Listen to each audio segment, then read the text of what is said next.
Chapter 2, Section 6, Adding and Subtracting Integers with Unlike Denominators. In this lesson, we're going to learn to add and subtract fractions that do not have like denominators. The first method.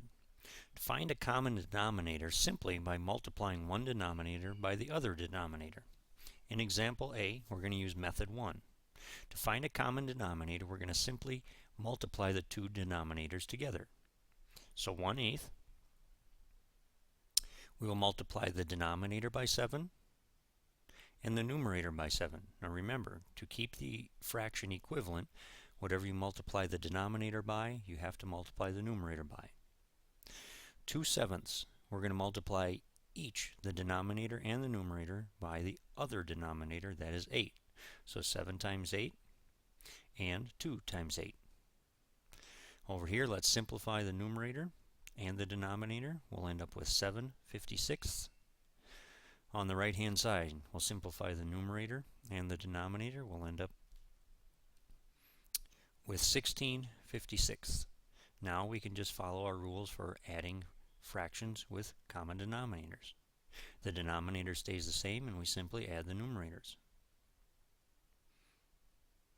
So 17 plus 6, we added together to get 33/56. Method 2, find the least common denominator. Now if you find the least common denominator, that can help you in the simplifying process. So when we're going to look at this, we're going to look at the denominators of 8 and 6. We want to try to figure out what number does 8 and 6 both go into evenly. Well, 8 times 1 is 8. 6 does not go into 8 evenly.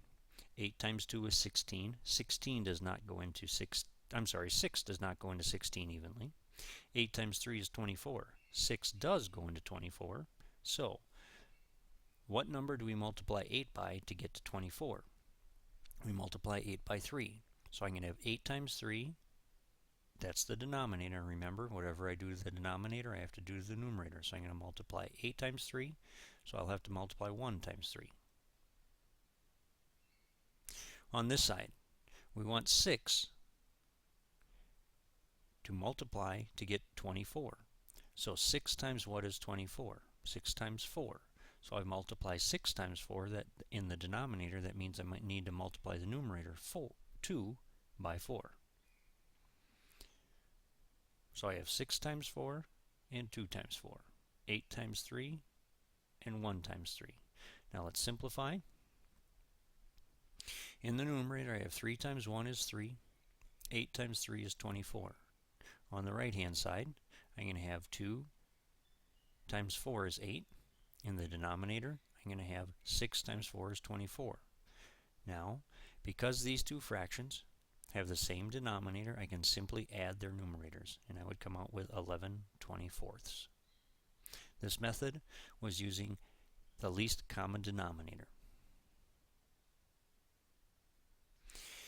In this example, 7/13 plus 2/7. What we're going to do is simply multiply. To find a common denominator, we're going to multiply the denominators together. So 13 times 7. Because I multiplied the denominator by 7, I have to multiply the numerator times 7. I'm going to add that to 7 times 13 over 2 times 13. I'm going to simplify this. On the left-hand side, I will get 49/91. I'm going to add that to 26/91. I'm going to add the numerators together and just bring across the denominator. And I'll end up with 75/91. In this example, we have two mixed numbers. Now, before we start to work with the fractions, we want to turn these mixed numbers into improper fractions. And we do that by taking the denominator, multiplying it by the whole number part, so 5 times 5, and then adding the numerator, so 5 times 5 plus 4. All of that will end up in the new numerator. 5 times 5 plus 4 over the original denominator of 5. Now I'm going to subtract, and I'm going to use the same idea on this mixed number. 7 times 3 plus 2. 7 times 3 plus 2 will be in my numerator. On the left-hand side, let's simplify this. 5 times 5 is 25, plus 4 is 29, and that's all in the numerator, over 5. On the right-hand side, 7 times 3 is 21, plus 2 is 23. And these are going to be subtracted. Now that I have improper fractions to work with, I can try to find a common denominator of 5 and 7. A common denominator of 5 and 7, they both go into 35. So what do I multiply 5 by? To get 35, I would multiply that by 7. If I multiply the denominator by 7, I need to multiply the numerator by 7. So I've got 5 times 7 and 29 times 7. On the right-hand side, what will I multiply 7 by? To get 35, I'll multiply it by 5, as long as I multiply 23 in the numerator by 5. Let's simplify the fraction on the left, and we'll come up with 203 over 35. We'll subtract the simplified fraction on the right of 115 over 35. These two fractions have common denominators, and you're asked to subtract. So I'm going to simply take 203 and subtract 115. I will end up with 88/35. Now, with this improper fraction, what we want to do is to change that into a mixed number. Now, remember that this fraction bar really means division. So this truly is 88 divided by 35. So what we're going to do is we're going to use our partial quotients and put 88 inside and 35 on the outside.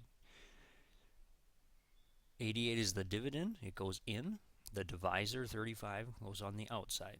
So 88 divided by 35. Now remember, with partial quotients, what's nice about that is you do not have to, on the first try, guess how many full times 35 goes into 88. You can just go part by part. So for instance, I know 35 goes into 88, well, at least once. Now 1 times 35 is 35. Now I'm going to subtract 35 from 88, and I will end up with 53. How many times at least does 35 go into 53? At least once. 1 times 35 is 35, and I'm going to subtract that from 53. Now I'm going to come up with 18. Now 35 does not go into 18 any full times. So this is our remainder. If I wanted to continue, I could calculate it in the result into a decimal. However, we can leave the answer as a mixed number and just add up from here. So one full time and another full time will be 2 whole times, and the remainder of 18 set over 35. So our answer is 2 and 18/35. This last example, 2 1/4 minus 4 3/7. Again, we want to change this mixed number into an improper fraction by taking 4 times 2 plus 1, and that will be our new numerator. 4 times 2 is 8, plus 1 is 9. On the right-hand side, I'm going to have 7 times 4 plus 3, and that's my numerator. There will be a subtraction sign brought down between those. On the right-hand side, let's simplify this to 9/4. On the right-hand side, let's simplify our numerator into 31 over 7. Now I'm working with two fractions with unlike denominators. So let's find a common denominator by simply multiplying the denominators together. So on this fraction will be multiplied, the denominator and numerator, both by 7. So 4 times 7 and 9 times 7. On the right-hand side, the 7, I'll simply multiply it by 4, as long as I multiply 31 by 4. Let's simplify the left-hand side. Comes out to be 63/28. The right-hand side will simplify to 124 over 28. Because they have common denominators, I can simply work with the numerators and carry the denominator. So 63 minus 124. We need to find the difference of those two. Now if you have 63 and you take away 124, you know your answer is going to be negative. we're going to come up with a negative 61 over 28. Now, this is an improper fraction. Remember, the fraction bar is division. So I'm going to set up my partial quotients. 61 is the dividend. It goes inside. 28 is the divisor, and it goes on the outside. Now, remember that I'm taking a negative number divided by a positive number. So I know my quotient will be negative. So I'm going to set that up right away so I don't forget. How many times at least does 28 go into 61? 2 times. So 28 times 2 is 56, and I'm going to subtract that, and I will end up with 5. 5 is my remainder because 28 does not go into 5 any full times. So I have 2 full times with a remainder of 5, and I'm going to set that over 28. My answer is a negative 2 and 5/28.